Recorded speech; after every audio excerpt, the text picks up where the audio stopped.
Yeah. That's the thing. And especially, a movie like this that looks very good. It's very well shot and well made. Yeah. You can almost, like, in your mind's eye, see the colors. Yeah. And that's why I have never had a problem with black and white movies. When the first wedding is supposed to happen, she's wearing this, the kind of, like... skirt suit thing. What's it called? There's a name for it. I don't remember the name for it. Yeah. Blazer and a skirt, and they match. Yeah. I'm like envisioning that in like a pink tone. or that one, the one piece with the like pattern on the front, which I think has a bit of cleavage. And I think it's when the guy's supposed to come there, the Mr. Jones, and they're like, "Oh, is that like?" Someone mentions like it's not very ladylike or something. She's like, "Oh, I don't care," because she wants to look good, I suppose. And she's not actually a housewife from Connecticut, you know. She's wearing pink on the posters. I mean, that's... that might Did I see the poster before? No, I don't know if I did. I don't know. But that one, you can just... It's obviously, for me at least, that was obviously red.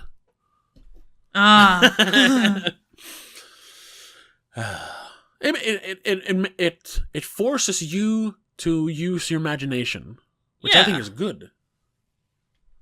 Yeah. It enriches the experience of watching the movie. I'm scrolling through the pictures of the movie. That's why I'm a bit distracted. Oh, okay. Because she has really nice clothes, if I'm being honest. Yes. Beautiful silhouettes, beautiful gowns.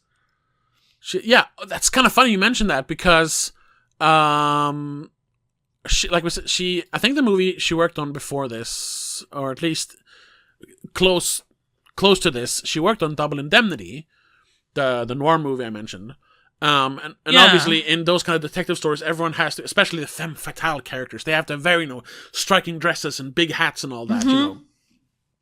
And she obviously has that kind of clothing, costumes. And she loved outfits. She loved the clothes so much that she brought the costume designer from that movie to make her clothes for this movie as well. That's so obviously, like, you have some professional ass people working on her at least her costumes in this movie, her outfits. Yeah, because again, the male actors maybe aren't as easy to dress up, I guess. Then you just make sure they have different shades to make it appear different. Yeah. Which is why Felix often seems to be wearing lighter suits. Yeah, he's always dressed in something white or light. Yeah. Yeah.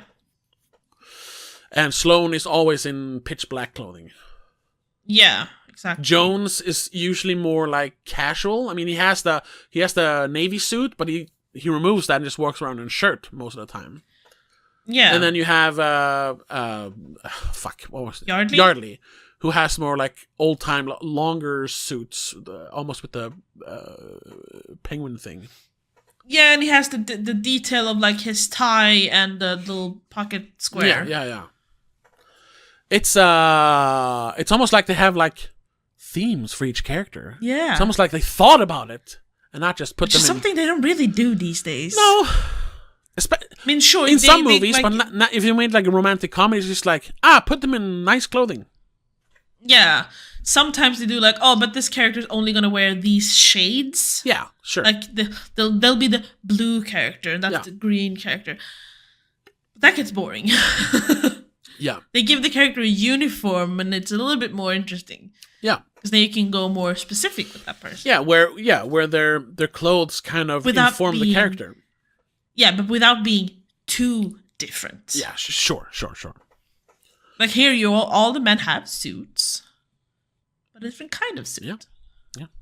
It's not the goth, the jock. no, it's not nerd. That. That's a bit too much, in my opinion. That's what they're gonna do in the TikTok version. Oh. Sloane. Yes. Sloane is gonna be, obviously he has the fedora and he has the he has a suit jacket, but he has a t-shirt underneath. Yeah. And then sweatpants. Yeah. And Anyway.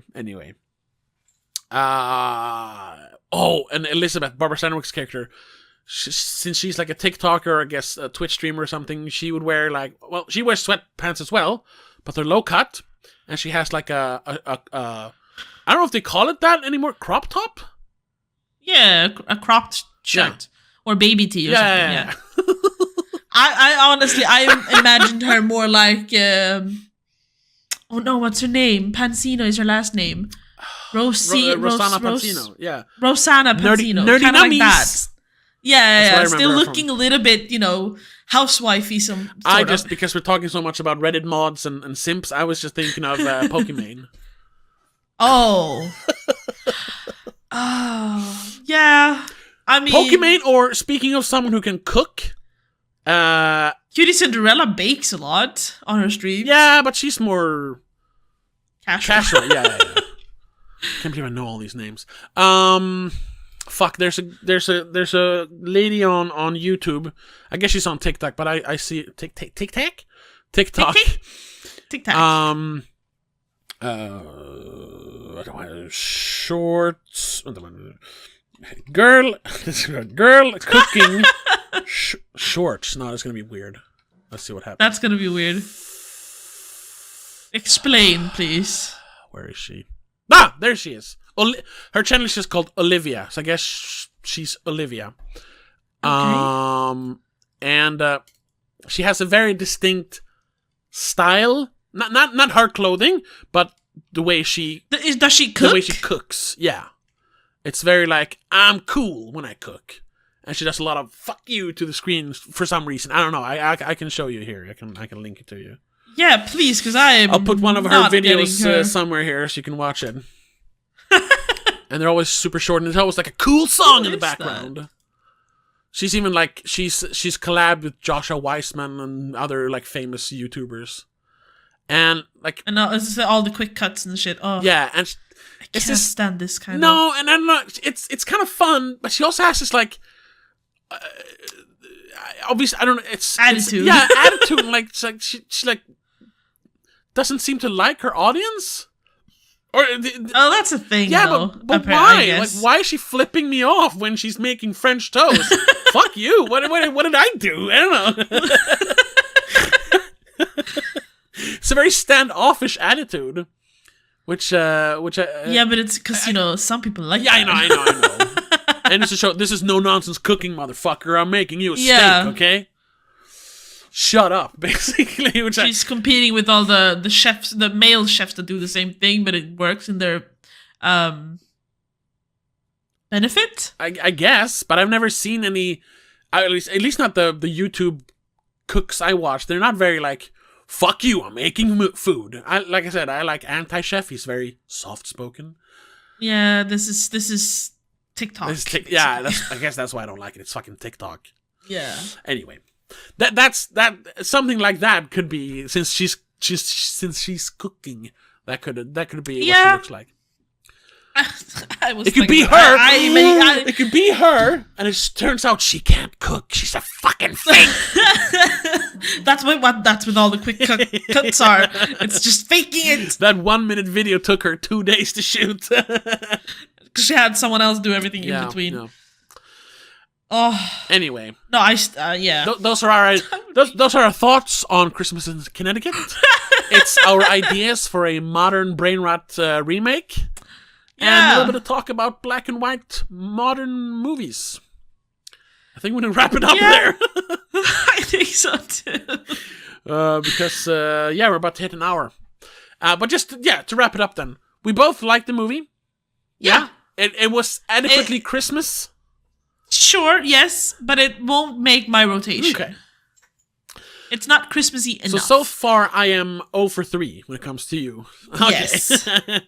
And I'm sorry, but I just don't have old movies really. Sure. Don't do it for me that way. No. Well, I want the Hallmark stupid cookie cutter red and green.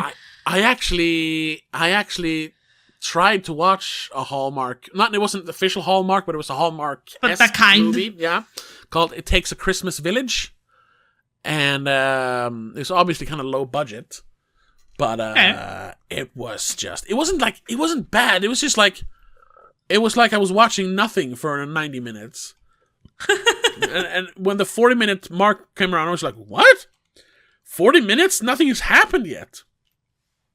From 2021. 21. The trailer makes it look kind of exciting, but then it's just like, oh, nothing happens in this movie. And the Christmas market they put together is literally one scene, and it's inside, and you don't get to see it. It's so weird because they obviously didn't have any money to work with. Sorry. I'll compile a little list of the good kind of Hallmark Christmas movies for our end of the year special when we're already listing movies. Sure, you can make a separate Hallmark list. Yeah, because I do have some of them on my list, obviously. And I'll keep trying to make you like black and white movies. Maybe next Halloween we'll do classic horror movies or something. Yeah, well, horror I'm more open. Yeah, but I'm talking like 40s and 50s, maybe 30s even. No, I'm still more open for them. All right. I want to see Creature from the Blue Lagoon. Black Lagoon. No, Black Lagoon. Sure. But anyway, that's going to have to be it. Thank you so much for listening and watching. We'll see you next week for the official last episode, right? Yeah. It's the Christmas episode. The Christmas episode. And that's, I'm kind of lost on how we're recording this. We are pre-recording this a little bit, but this comes out on the 21st. So the next one will be the 28th, but we are kind of talking about releasing it the 24th since it's actually Christmas. Yeah. We'll see. And then we'll have that special little extra on the 28th. Yeah, exactly. So the next time we see you, it'll be Christmas Eve, and then we're going to talk about perhaps the greatest Christmas movie of all time. It's a Wonderful Life. Maybe. Not maybe. We're going to talk about that one. Maybe it's the best one. Yes. But that's for next week. And until then, have a good one. Bye. Bye. The Spoiler Cast is part of Please Don't Make a Scene. It's hosted by Tobias Vedén and Rebecca Vedén. Produced and directed by Tobias Vedén. Executive producer is Annika Vedén. I also want to give a big shout out to all our patrons. Mom and Mac, Laura Kinney, Donnie Little Geisel, Christopher Belen, Mom, Dad, Seek85, and Jacob.